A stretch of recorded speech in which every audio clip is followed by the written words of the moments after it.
Մենք այս ժամանակահատվածում հազարավոր մարդկանց ենք տեսել, խոսել, նրանք իրենց պատրաստակամությունն են հայտնել եւ չեն ընկճվել, չեն կքել։ Իր ելույթում ասաց Բագրատ arczepiskopos Գալստանյանը, խոսելով այդ մարդկանց պատրաստակամությունից Սրբազան պայքարի առաջնորդը շեշտեց, որ նրանք բնականաբար ունեցել են տարբեր մտքեր, մտածումներ, որոնք հատուկ են պայքարին ու պատերազմին։ Ունեցել են տագնապներ, հուսախաբություններ, բայց միևնույն ժամանակ ունեցել են ներշնչումներ, մեծ հույսեր եւ շարունակում են ունենալ։ Պատրաստակամ լինել որմնաքաղ անելու արտը, որը մեր կյանքն է, դառնալու այն ցորենի հատիկները, որոնք միայն եւ միայն կյանք են տալիս մարդկանց։ Որոնների առաքին նախորդող մեր Տերը նաեւ խոսում է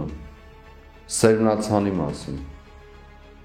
որ սերմերը ցորենից հանում էր, նրանցից որոշները ընկան ապառաժի վրա,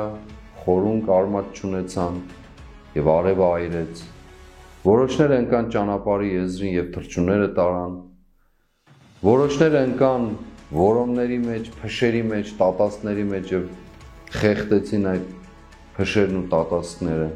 եւ որոշներն ընկան բարեբեր հողի վրա եւ ծլեցին, մեծացան եւ կյանք տվեցին։ Մեկնելով Սուրբ Գրքից առակը Բագրատ Սրբազանը նշեց, որ բարեբեր հողի վրա ընկածներն էին ի վերջո, որ կարողացան կյանք պարգևել մարդկանց։ Այդ մի բուռ ցորենը հայրուրապատիկ արդյունքներ է տվել եւ այսօր մեր կյանքում այդ մի բուռ ցորենը մարդիկ են, որոնք վերականգնելու են մեր տունը, ազատագրելու են մեր կյանքը։ Դա հենց դուք եք, սիրելի հայրենակիցներ, շեշտեց Սրբազան պայքարի առաջնորդը։